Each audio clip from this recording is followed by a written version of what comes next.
di ba? Sabi nito, boss, love na. May topic na naman kayo ng mga tanso. Alam mo ba na nung kampanya pa lang kami na-topic nila? Sanay na kami.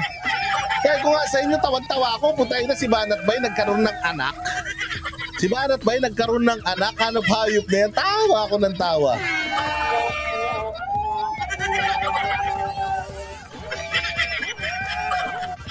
Oh, Diyos ko po. Oh, ano yan? Hindi, sabi ko nga sa inyo, Lionheart, hindi siya ang nagko-content sa inyo.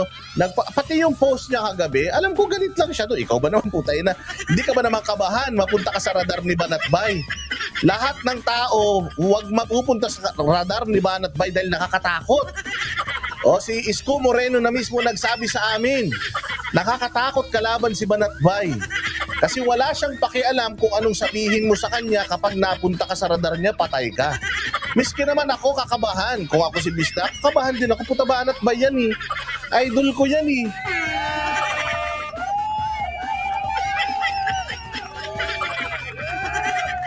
Diyos mio. So, yun talaga. Kaya naiintindihan ko si Bista kung medyo nagpapanik siya. Pero alam mo, maganda rin ang ginawa niya na ano na siya, na hindi na siya lumaban. Kasi mapapahamak talaga siya. Ako na nagsasabi. Mapapahamak talaga siya pagka wala akong topic, tapos napagtripan ko siya, pupuntahan ko yung channel niya, kukunin ko yung vlog niya dito, lahat ng maling pronunciation niya, papansinin ko yung kawawa naman siya.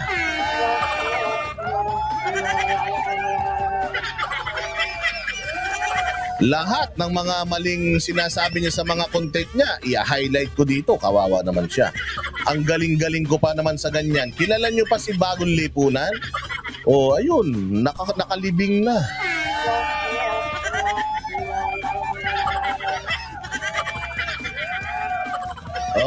Kaya ganun. Kaya kayong mga followers, gusto niyo magkaayos-ayos sa mga vloggers, huwag na kayo mga chismoso. Bukas, hihingin ko yung number niya sa SMNI. Pag nakuha ko yung number niya sa SMNI, tinan mo.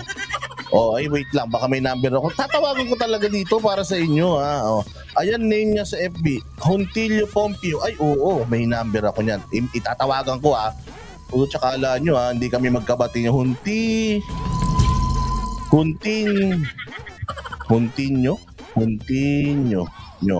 Pompeo. Alam ko rin yan, eh. Hontinyo. Putang ina, wala talaga. Naharot, eh.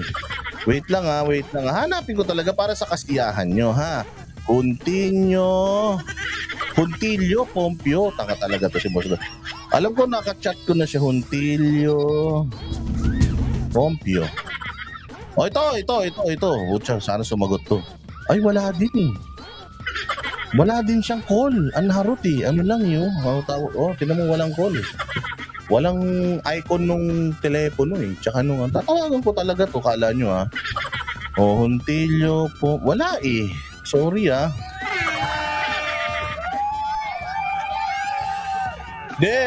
Hindi Borlogs yun. Pagka hindi niya sinagot, ibig sabihin, takot siya. Pag sinagot niya, di bati kami. Ganun lang yun. Saan na ba yun? Bisda, kung nanonood ka, ikaw na nga tumawag sa akin. Para matapos na tong problema na to. Para matapos na tong problema na to. Tsaka nakala ninyo, magkaaway kami ni Bisdak ha. Imi-message ko pag ito nasin niya. Bisdak Pilipinas. Oy, tumawag ka sa akin. Now na. Bati na tayo. Ayan ha. Baka sabihin nyo, oy, tumawag ka sa akin. Now na. Bati na tayo.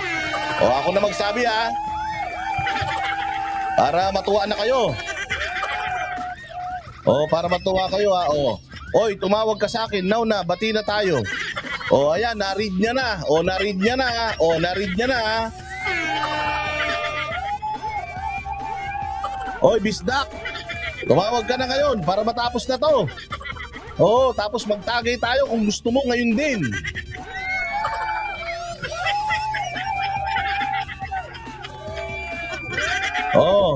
Wala eh. Business chat kasi to. Walang call eh.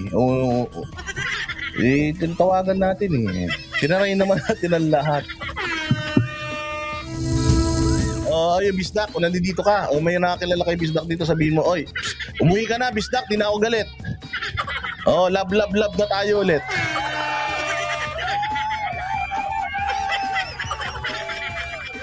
Alam ko, mag-topic ka na.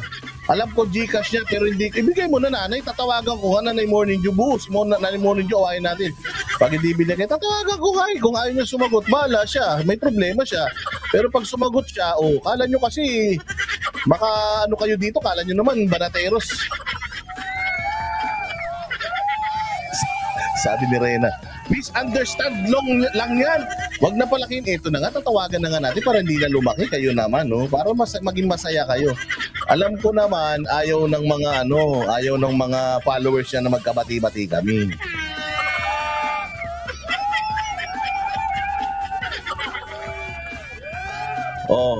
Sige na, ibigay mo na nanay Morning Dew, bilisan mo na, tatawagan ko, I love you pa ako sa kanya sa telepono. Bisdak, I love you. I love you, Bisdak.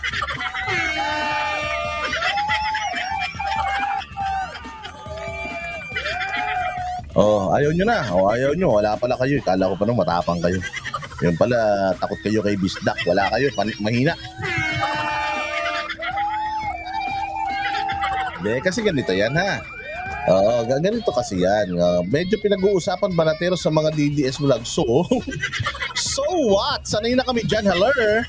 Matagal na kami pinag-uusapan. Gusto pa nga kami ipakulong ng administrasyon. Gusto pa kami ipakulong ni DOJ Secretary. Dinimanda pa nga si Banat by ni Trillanes. So talagang we are the talk of the town. Sabi nga nila, pag ikaw napunta ka sa radar ng banateros, patay ka. Patay kang malupit.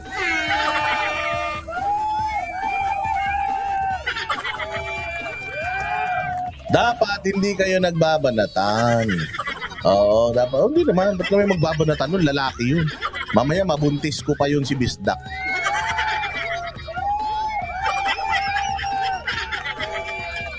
Emotional si Bisdak sa nangyari. Miski naman ako, magiging emotional ako. Mantakin mo, tinitira na ako ng mga vloggers ng mga dilawang tae tsaka ng mga pulahang abnoy. Tapos, kinokorek pa ako ng mga kapwa ko, mga vloggers, ng mga kaibigan ko. Talaga naman madidepress ako nun. Pero ano yan, naiintindihan ko naman si Bisdak. Siyempre, sabi ko nga sa inyo,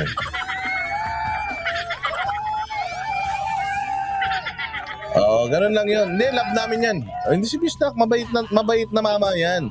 Sabi ko sa inyo, kaya nakapagsalita ng ganun kasi pagod lang. Ganun lang talaga, tao lang. Nakasakit siya. Umalay mo, ako pa maging daan kung para maging okay sila ng mga maisog convenor. Mamaya, kausapin ko si Bisdak. Sabi ko, Bisdak, makipagbati tayo dun sa convenor. Nasaktan sila doon sa sinabi mo. Kausapin ko tapos magbati tayo. Di ba?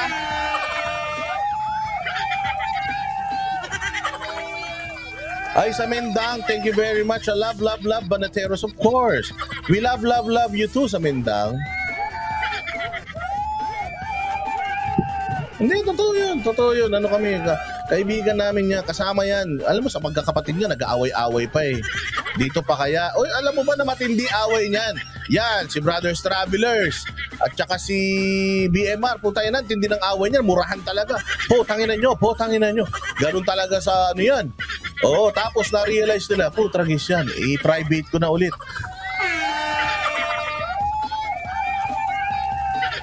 Tsaka ganito yan. Kapag ka totoong mong kaibigan, talagang yan, mas kumbaga, halimbawa, ikaw may putok ka. Kung may putok ka, tapos hindi masabi ng mga ibang tao sa'yo, ako bilang kaibigan mo, ako magsasabi, oy, Anharot, ang lakas ng putok mo. Bili tayong deodorant, inumin mo.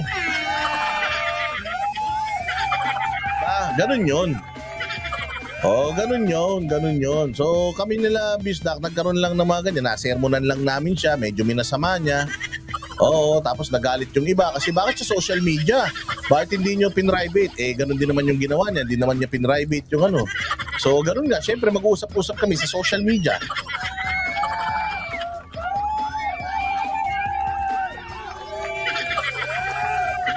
Oo, kaya yun yung ano, yun yung sinasabi natin. Ano yan, kakilala namin yan. Matagal na namin kasama yan. Solid na DDS yan. Iskon yan pa yan. Kumbaga malalim na ang pinagsamahan namin ng mga yan. Sa ganito lang. Mag-away kami. Sabi ko sa iyo, bukas. Kahit bukas na bukas. Kaya kong makipagkita dyan. Oo, kahit buka yun din. Sabi ko sa inyo, ngayon tatawagan ko. Mag-I love you lang ako sa kanya para sa kasiyahan ninyo eh. Kaya lang, ayaw ko lang na yung mga viewers niya pupunta rito tapos mambabastos kayo. Kasi mas bastos ako sa inyo. Mangungupal kayo dito, mas kupal ako sa inyo. Sabi ko sa inyo, nanahimik na yung idol nyo, utangin na nyo kayo, bira pa din kayo ng bira. Kaya pinapahamak nyo lang yung idol nyo. So idol nyo ba talaga o gusto nyo durugin pa namin araw-araw yan?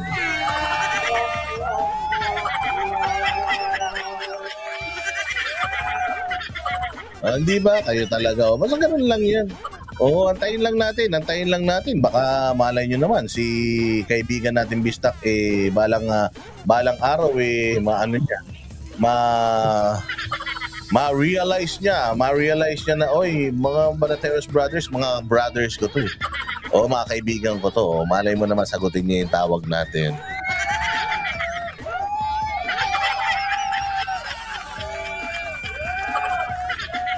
Di ba? Sabi nito, he did not mention any names though. Yun lang nga, hindi naman pala. Tapos punta rito yung mga follower niya dito nang-aaway. Hoy! Walang problema kahit 10,000, 100 milyon. Yung manood kay Bisdak sa live niya, hindi kami naiinggit dun. Bakit? Ba't ako maiinggit? Kumain ako ng fried chicken kanina, bonchon, nilibre ko ni Ma'am Sheila Q.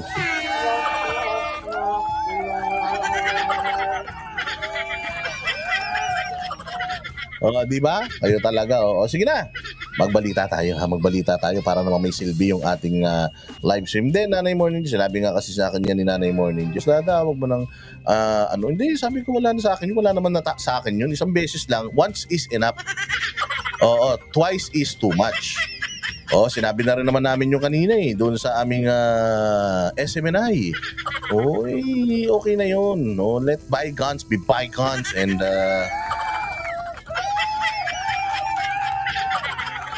ganun lang yun. Kaya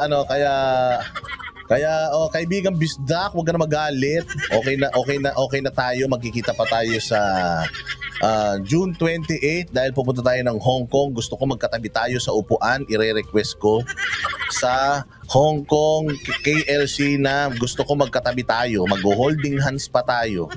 Kung gusto mo, suklayan pa kita habang nasa eroplano tayo. Kapag ka nagkaroon ng turbulence, hahawakan ko pa yung kamay mo. Gusto mo hawakan pa, yakapin pa kita.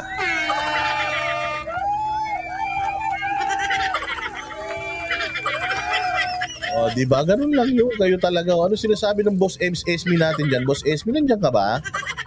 Tawa-tawa kayo, ha? Sige, magano tayo, ha? Nagpakumbaba na si Sir Bisdak, di naman po galit. Ayun naman pala Utangin na niya, nagpakumbaba na, ba't galit na galit pa rin to mga viewers?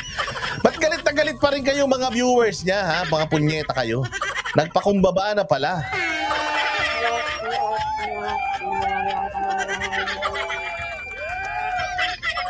Nagpakumbaba na pala, galit na galit pa kayo, mga hayop kayo. Tangin na talaga itong mga followers ni Maharlika, parang mga luka-luka talaga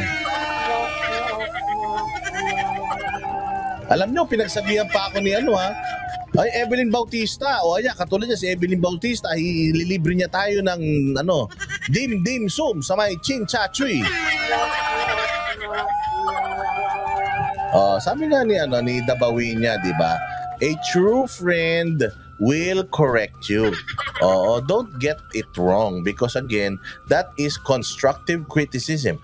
You will not improve unless you will accept your flaws and your imperfections. Kasi if you feel like you are the most na perfect pa. If you feel like you are the best and biglang hindi pala, yun masama yun. Di ba? Sabi nga yan, a true friend will correct you out of love, not to hurt you, but to make you a better person. Ganun yun.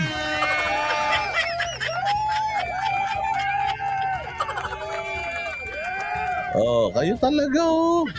Oh, ganyan ang mga DDS. I mean, siyempre, hindi, ito ay isang ano lang kasi. Ito ay isang indication lang that DDS vloggers, walang nagkukumpas sa amin na dito sa DDS, walang ano rito, walang magaling, walang pinakamagaling. Isa lang po ang bida sa DDS. Sino yon? Si PRD. Pangalawa, si Baste. Pangatlo, si Inday Sara. Pang-apat, ako na.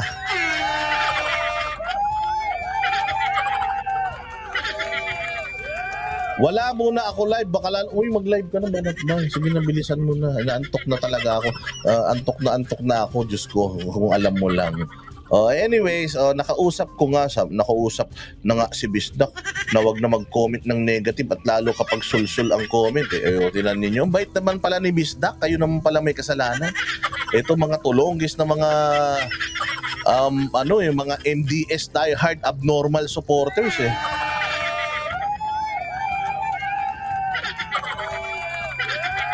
Hindi ba? Kaya ganyan na talaga. The